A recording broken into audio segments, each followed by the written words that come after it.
Hey, this is Sabrina Monarch of Monarch Astrology, bringing you the astrology forecast for September 1st to 7th, 2021. This week, we have a new moon in Virgo, which is a follow-up to some significant planetary tensions of Mars in Virgo opposite Neptune in Pisces and Venus in Libra square Pluto in Capricorn. Within these transits, I'm going to highlight a common thread around avoidance and the potential liberatory quality, liberating energy and vitality by leaning into what it is we are avoiding. This can be as mundane as avoiding a household chore, or you're procrastinating in some way, to as existential as avoiding an aspect of yourself that you'd rather not look at. For Mars opposite Neptune, there's a thread around overwhelm, feeling like the challenge is too numinous. Mars Neptune always brings to mind for me water sports, surfing, sailing, and the idea that we can harmonize with the water, the ocean, as that represents source or a much larger force than us. Or if we try to fight it, it's really hard to fight the sea.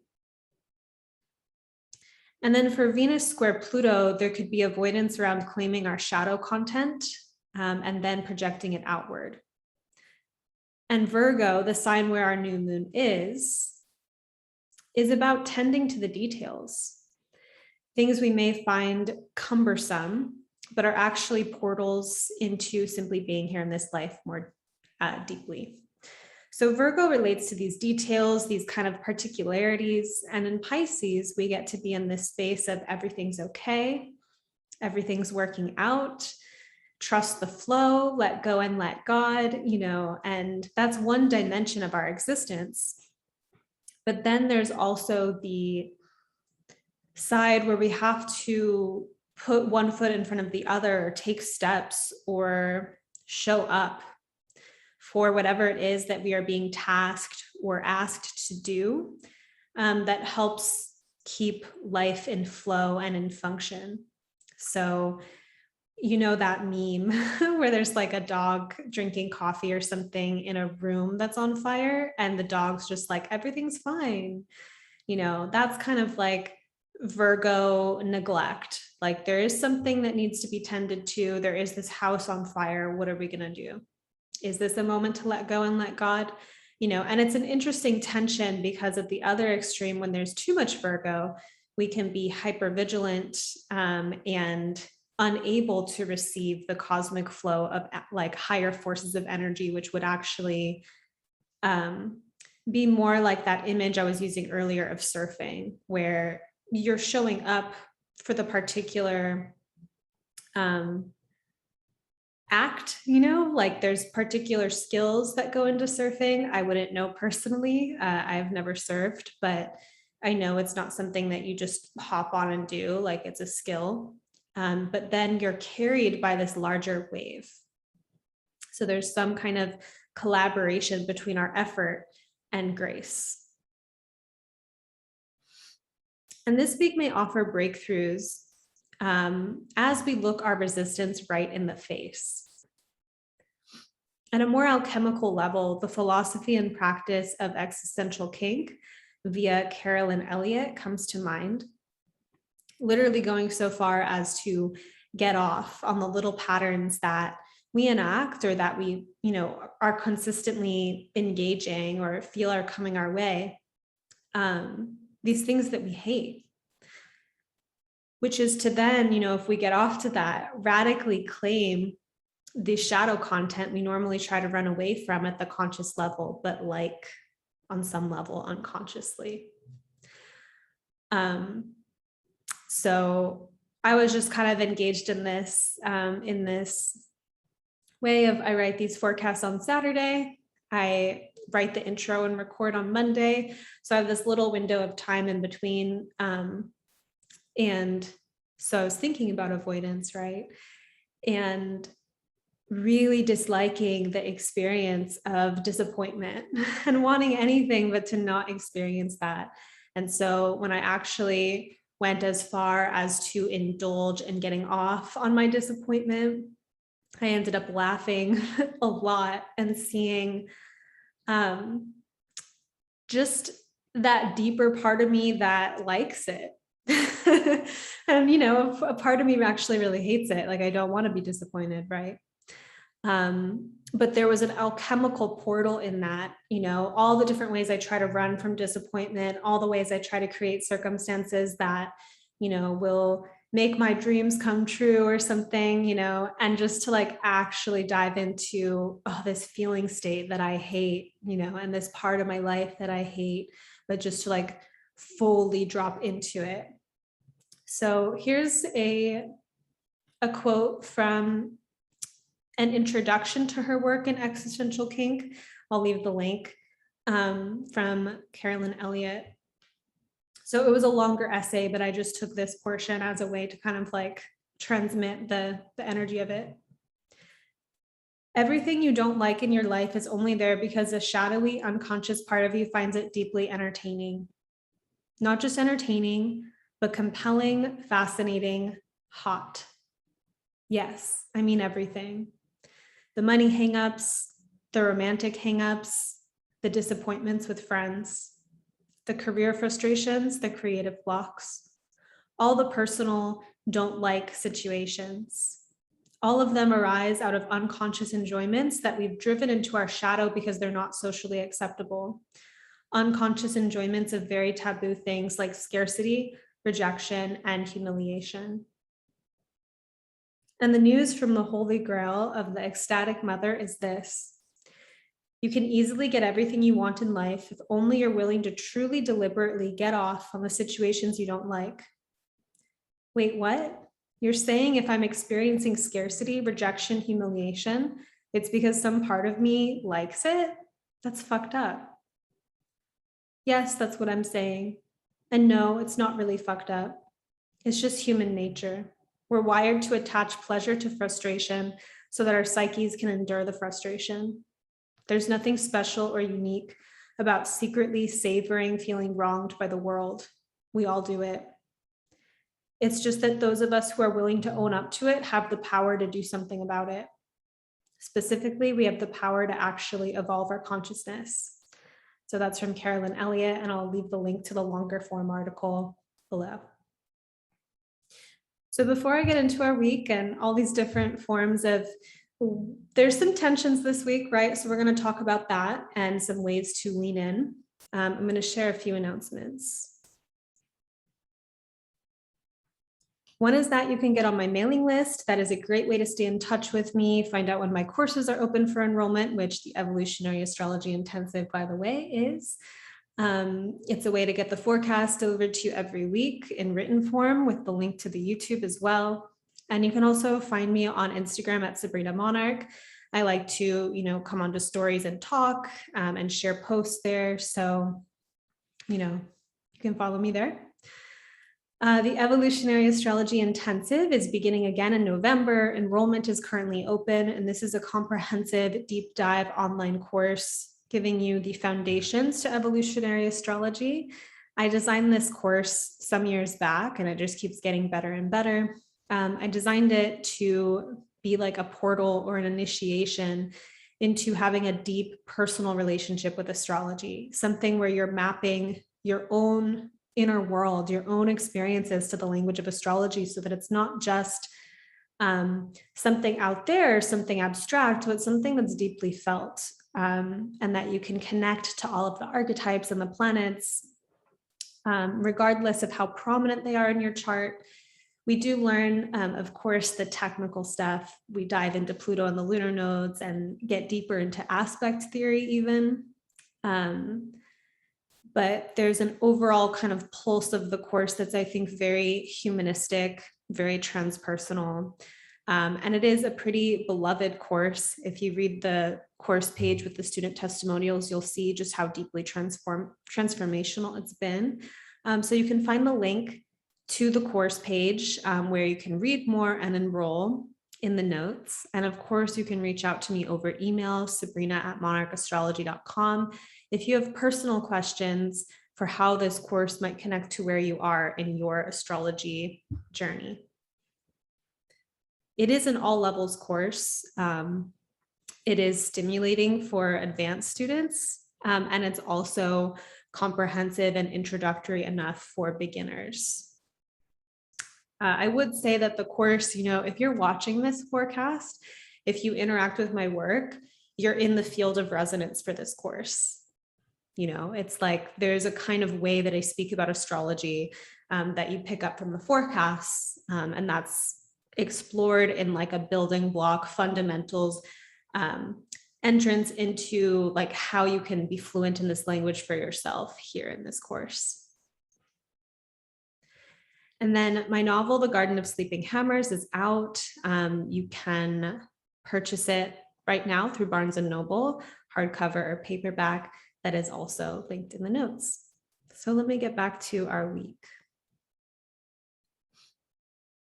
So September 2nd, 2021. But I always say the year like over and over again, because a little part of me is like neurotic that someone will find this video like in a year that's not 2021 and like mistake it or something, which is probably just silly. I don't have to keep saying the year. September 2nd, Mars in 22 degrees of Virgo, opposite Neptune retrograde in 22 degrees of Pisces at 10:43 a.m. Pacific. Consider these two opposing directions that a Mars-Neptune transit can file into. Right? So there's many different directions that Mars-Neptune can go, but I want to create a binary for our purposes here. One is that the will and vitality is weakened, or the will and vitality is boosted through aligning with some greater force, something transpersonal, something cosmic. In the signs of Virgo and Pisces, we could look at some of these possibilities. Energy diminishes or the will is weakened as we experience overwhelm about basic tasks and chores of life or within a particular arena of life or tasks that we are specifically avoiding. So this is all kind of Virgo stuff. The more we are in avoidance, the more we have a tendency to go to the other, the opposition here of Virgo and Pisces. If we're avoiding on the Virgo side, then the Pisces side of the pendulum is about, retreating inward, getting into this dream, trance, escapist state where we feel inept, overwhelmed, victimized, etc., and continue to neglect that which we are avoiding. Right? So this can look like procrastination. There's something specifically, and sometimes procrastination, I admit, can be generative. Like if I really raise the stakes of what I'm working toward, and my procrastination looks like doing other things I normally procrastinate doing, then at least it's raising the bar or something. But all the same, it's like that interesting just kind of way of like, you could be working on a project, you could be taking care of the home, but all you want to do is binge Netflix or just go for a walk or something like that.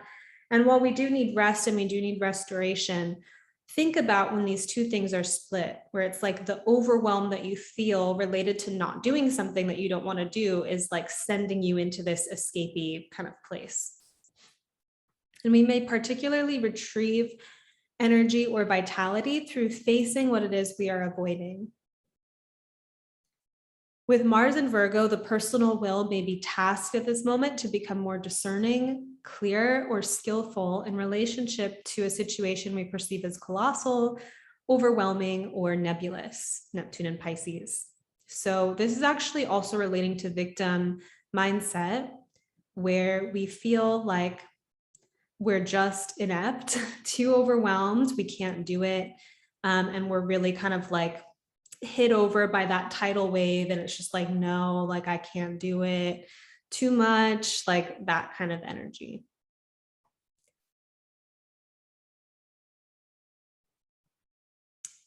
And that's different than taking responsibility for the situation in some way, which is going to be facing the thing. It could even look like asking for help. If you're the kind of person who is like takes pride on doing everything by yourself or being super self-reliant, your avoidance may look like asking for help, right? Or if you're the kind of person who's always asking other people for help in ways that at some level is you abdicating your responsibility in the situation and trying to have other people take care of it, then what you're avoiding looks different, right? So it's kind of thinking about what's the missing piece of the theme that you're weaving. If we are experiencing Mars in Virgo opposite Neptune in Pisces in a more harmonized and integrated way, so we're looking at the will with Mars and this like cosmic, nebulous, universal, mysterious transpersonal force of Neptune. So Neptune brings, Neptune is like the water of the unconscious. Neptune is source, Neptune's spirit. It is our most like flushed and rich and just like religious experiences or transpersonal experiences of oneness. And it's also the sense of dissolving or dissolution or disillusionment, or being caught up in fantasy. Like working with Neptune, like encountering Neptune is a pretty massive and oceanic experience. So again, the surfing, personal will, collective, universal will are at some kind of dynamic tension this week. So if this dynamic tension is being kind of well integrated in that sense of there's not just this compulsive ping pong match between them, but there's like a bigger thing that can hold both. This here can look like having spiritual discernment, having spiritual experiences that are simultaneous to mundane experiences, like feeling the energy clearing when you take care of clutter, house witchery kind of stuff. Tending to our life from a place of reverence, care, and devotion, as well as discernment around service, how to give from a place of alignment and empowerment, as opposed to escapism through service or martyrdom. A common way that Mars-Neptune aspects show up is also through more vivid dreams. Neptune relates to dreams, and Mars can spike dream activity and swell up dream images to a place of them being more striking, hitting, impactful, vivid, essentially. This may be an especially beneficial time to resource forms of magic, like surrounding yourself with light in a visualization state or tuning into universal energies of compassion and love. I would say, however, this can just go back and forth to the avoidance pattern. If there's something that we're avoiding and we just go straight into cocooning ourselves in light and never face the thing, then we're in some sense misusing that.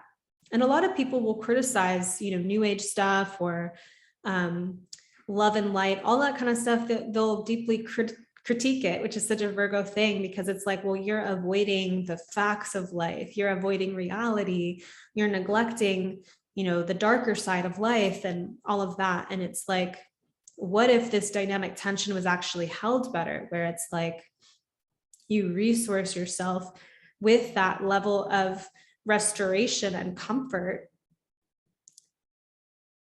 and then from that nourished state, come back out into facing what it is that set up the need even to create that cocoon of light. So consider how it fits into the overall energetics of your life. Does cocooning yourself in this way? And so if you don't know what I'm talking about here, visualization is a practice. I think that the more we do it, as the years compound, we become more skillful magicians in the realm of visualization. So visualization can be imagining like a golden light, or a color of light that feels resonant to you or aligns with like a chakra that you want to be emphasizing or whatever. But let's just say like a golden light, and you surround yourself in it at night before you fall asleep, as a kind of way to we close our bedroom door, we like create a vibe and like go off into sleep. This is just an energetic, magical layer of like putting yourself to bed, right? Or giving yourself relaxation. So might this help you fall asleep at night? Does it translate to bringing more love and compassion to your relationships or how you tend to basic details of your life, right? So another thing is like visualizing how, like what kind of energy you want to bring into a phone conversation before you pick up or before you make the call. And so seeing it before it happens, or like for me with communication stuff, one really powerful visualization that came to me in a dream was like feeling all my energy centers align and just this like blue channel come up through my body and out through my mouth. Like it felt like a fountain. And that sense of like visualizing a free, open throat chakra. These little visualizations, they're magic essentially. So you can come up with those kinds of visualizations to support you and to kind of realign your energy. And it's interesting along the Virgo Pisces axis, there's a way that people can, like one of the balances that's strange, that I've observed, experienced, like it's just part of this axis, is that there can be an abusive side of the Virgo Pisces axis. Victim consciousness exists on this axis, not exclusively, but it does. Like because Virgo tends to like look up and see itself as less than, or be in situations where others are looking down, as though you are less than, or you are critical of your own creativity, for example, and you're diminishing it. Or Pisces does this too in terms of pedestalizing and idealizing. So we could be in a completely dysfunctional situation or dysfunctional relationship, but really see the best in the other person, see their higher self, and so no matter how they show up, we're not looking at that, Pisces. There's like a blind, well, I don't even use that word. There's like a not looking at, right? And then with Virgo, there's an avoidance of. So we might continue the relationship. And so I remember hearing this once and it stuck with me, that some people who had developed like really deep skills with meditation and kind of like inner peace were actually like in these dysfunctional relationships, and their spiritual practice was for a time just helping them stay in a dysfunctional relationship because they had all of these energetic tools to alchemize and metabolize the thing that they were engaged in that wasn't actually aligned. So what I see with this kind of cocooning magical process is that it can make you stronger. It can resource you with universal energy.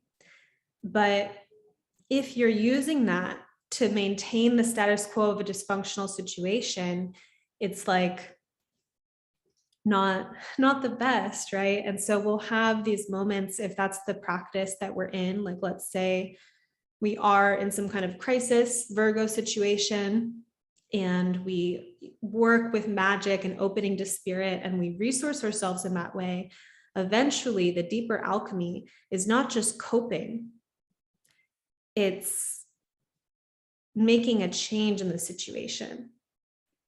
And this can take time, it can be immediate, it really depends on where you are. But I wanted to just highlight that energetic of like, when we're cocooning ourselves and creating like a spiritual, like safe zone for ourselves, it's going to play with that tension of like the Virgo side, what we're avoiding, where's their dysfunction, where's their need for alignment and greater self-accuracy.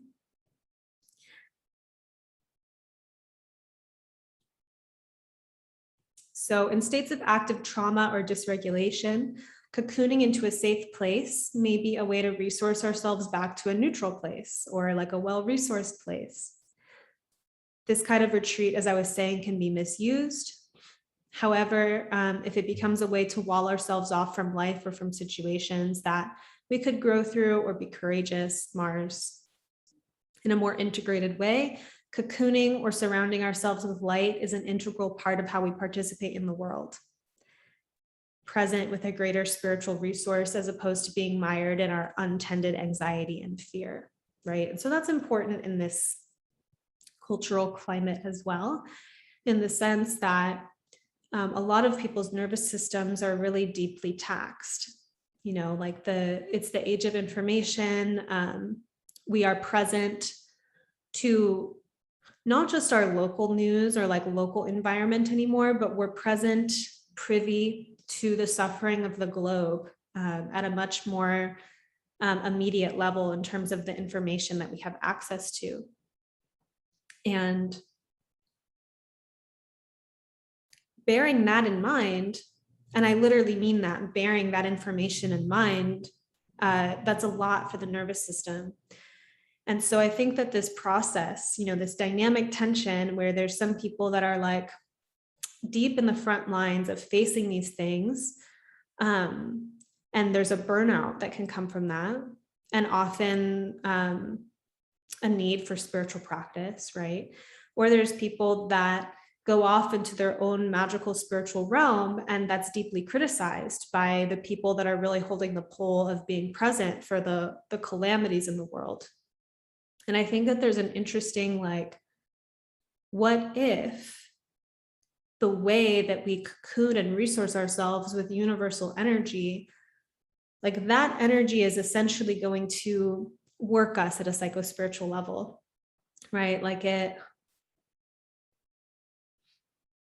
having greater love and greater energy can show us parts of ourselves that have been untended, for example, or it can show us our shadow content.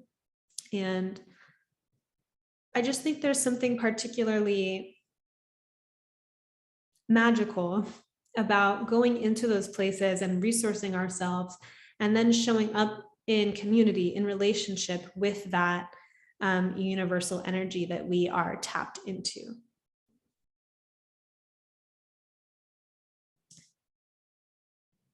So that's what I'll say about Mars in Virgo opposite Neptune and Pisces for now, but just that sense of thinking about that tension between Virgo and Pisces inherently and how that's connected right now to feeling boosted in energy potentially when we feel like love, essentially, when we feel compassion pulsing through us, versus how draining our fear or avoidance can be at this time. On September 4th, Mercury in 7 degrees of Libra will trine Saturn retrograde in 7 degrees of Aquarius at 6:30 p.m. And there may be a seriousness in the field, right? Like Mercury, Saturn is a more sobering energy that is also very idealistic, value-driven, and innovative. We're talking Aquarius, like envisioning who we want to be or what kind of world we want to live in, and considering how we would actually align with that vision and experimenting with new forms of expression. There could also be a pulse around translating these higher visions or ideals into something more livable and human, including the humanness in the ideals themselves. So what I mean by that, I was thinking about something I heard on like NPR. It was an author of a book about an intentional like living community. And the author was talking about how in these intentional communities, there's a certain kind of like children suffer from it because they're just kind of born into it. But the community is built on these certain ideals, and that sometimes the ideals take precedent over the humanness. So there's a kind of sacrifice that can occur where it's like emotions or personal resistances are coming up, and it's like, no, take one for the team. Don't you remember the vision that we're doing here, right? And so this can happen at a personal level where if you have a a greater vision for your life, you're you're architecturing that into existence, then maybe certain drives or impulses come up and you're like, no, we're doing this over here, right? And so if that's how we live habitually, it puts a lot of other things into shadow. And so thinking about what kinds of worldviews, philosophies, like greater senses of understanding things can hold the humanness as well, which is also, a complex particular tension to hold. But I think, as an example, spirituality that includes the body, spirituality that has a mapping that includes the upper realm and spirit and peak experience, as well as the descent and the deeper rooting down and the shadow work. Like if both of those poles can be tended to, that, creates a very rich fabric of living. And what kind of bigger picture context actually holds that? And I think that that's maybe what Saturn in Aquarius, this kind of like very architectural consciousness, is holding, and Mercury in Libra. It's like thinking in beautiful and structural ways, something that has a very vast context. September 5th, Venus in 24 degrees of Libra will square Pluto retrograde in 24 degrees of Capricorn at 8:07 p.m.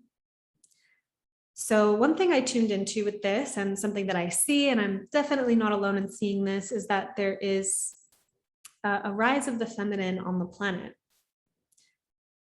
The feminine principle has been suppressed, abused, extracted from, persecuted, etc., within patriarchy and like centuries of patriarchal conditioning. So here with Venus in her home sign of Libra, she is also conjunct the priestess goddess Vesta, protector of a sacred flame. I'm reflecting on how the feminine has always been here and has always been powerful, regardless. And regardless of how that has been put into shadow within a greater patriarchal system and then expressed in distorted ways as a result of being put in shadow. So the kind of consequences of really internalizing misogyny or internalizing patriarchy, whatever part of ourselves that is feminine, there's a journey there of liberating that quality in a way that is free or has alchemized that constriction. So even the creative intelligence that feminine beings possess to, say, make themselves smaller or hide, albeit, this is a kind of magic, albeit one inspired by negative circumstances. What would it look like for the feminine to become bigger, or for the feminine to exist more freely? In what ways can this be taking responsibility for honoring and tending to the magic? So at a really deep alchemical level, this is a practice that I've done in my own life for, pretty much ever since I got into evolutionary astrology, but maybe in other ways more subtly before then, is to really consider life from the perspective of, I have everything I want, everything I'm experiencing, I've attracted, I've called in. Why? Right? What am I getting out of it?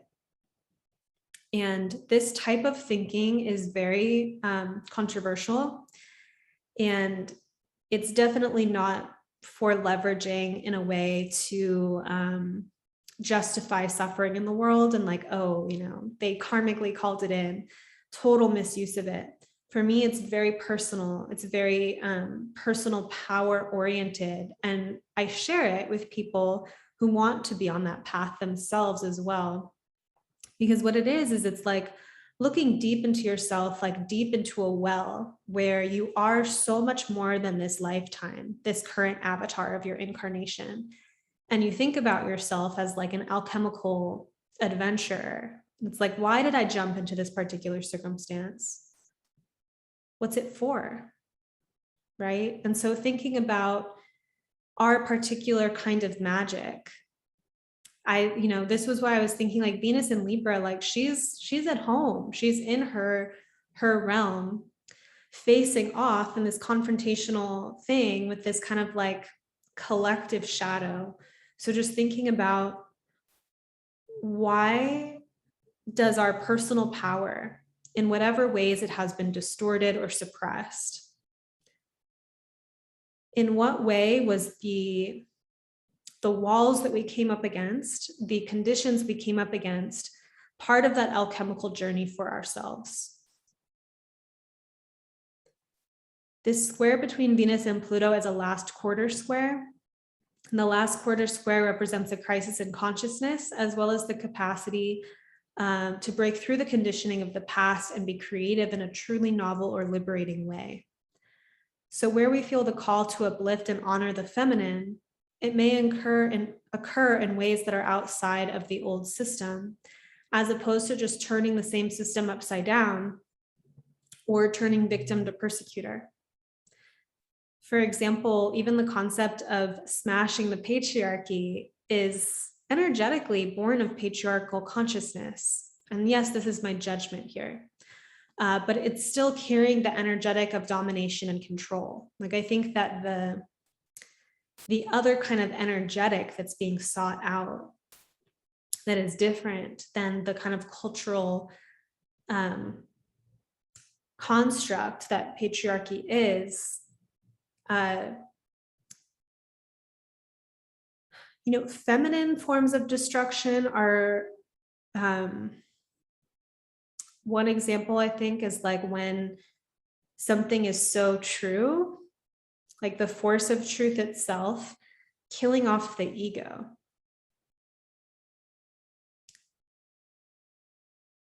And that sense of being humbled in that way. And so in the face, even of like profound feeling, like the truth of our pleasure, the truth of our eros, the ways that that will burn off and destroy parts of our ego frameworks. And that's different than smashing the patriarchy. It's a little bit like bowing to the goddess, and that's a personal process too, in terms of being committed to that deeper truth inside, or the deeper truth of the cosmos, and being humbled by that.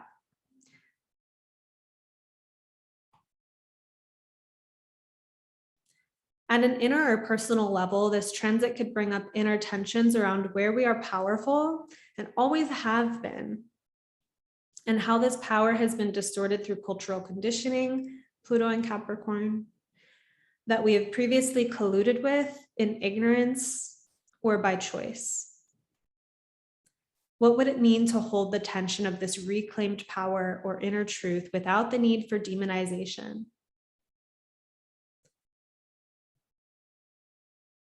What could it look like to tend to this reclaimed inner treasure and give it life that is freer than we previously imagined? And then September 6th, Mars in 24 degrees of Virgo will trine Pluto retrograde in 24 degrees of Capricorn, 5:19 a.m. Pacific. So against the backdrop of Mars also opposing Neptune and the potential for overwhelm in the face of a nebulous colossus that we spoke of earlier, the Mars-Pluto trine here speaks to a potential ease around experiencing personal growth by taking responsibility in a place that we were previously enacting neglect. Similar thing I've been saying. Venus in 25 degrees of Libra, trine Jupiter retrograde in 25 degrees of Aquarius at 6:05 a.m. Pacific. While the Venus-Pluto dynamic highlights shadow work or shadow integration, or relates to a more primal dimension of the feminine, this Venus-Jupiter trine in air signs highlights more the upper realm of spirit, vision, ecstasy and peak experience. So different than howling with your on your hands and knees in the dirt, like that being the more primal side, and then like the upper realm of peak experience and ecstasy. Of course, both worlds do inform one another. As example, if we follow our highest excitement and live in relationship with our pleasure, our concept of what is exciting becomes all the more authentic and true to us, where we have unraveled from social conditioning. So Pluto and Capricorn shadow work. Conversely, sometimes through following our conformity drives to their ends, pursuing a goal that we think we wanted and thought was for us, only to realize it wasn't satisfying. This can be a gateway to identifying a more free or liberating path for ourselves. So part of what I'm saying here is like even our concept of what constitutes a peak experience, what's pleasurable up in the upper realm is going to change depending on what work we've done in the descent, unraveling primordial realm. This Venus-Jupiter aspect also suggests growth in the realm of the heart, as well as capacity to value ourselves, receive love, receive blessings and resources, and give these things as well. See where you are feeling called or have the opportunities to stretch here. This can be about openness to receive as well as your generosity to give. And then lastly, we have the new moon in 14 degrees of Virgo. This happens at 5:52 p.m. on September 6th. And then at 6:29 p.m., the sun in Virgo will trine Uranus retrograde. So basically, Uranus is trine the new moon.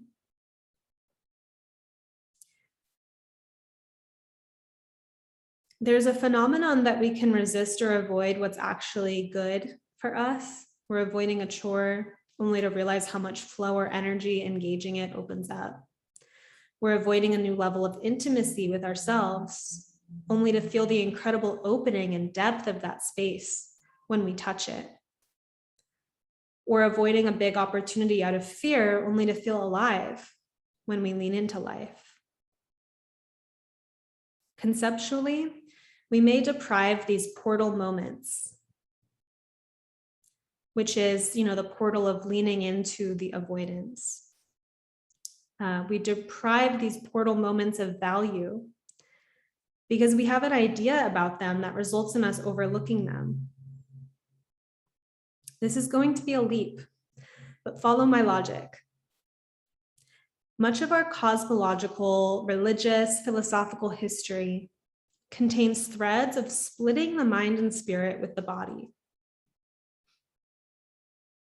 Right? Like our very lineage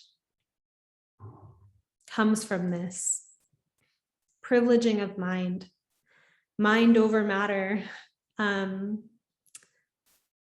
being rational over being feeling, force over flow.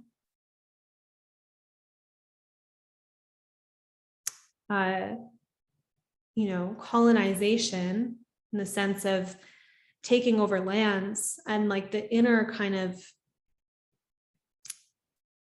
extracting from ourselves because we have a mental concept that that's what we should be doing. And so that sense of like going forward with a great big idea, at the expense of whatever's happening on the ground.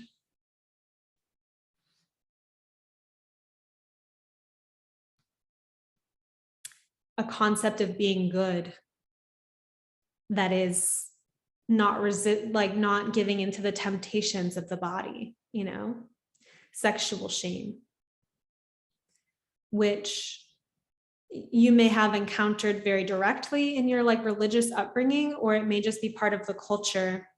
And I think the US is very puritanical.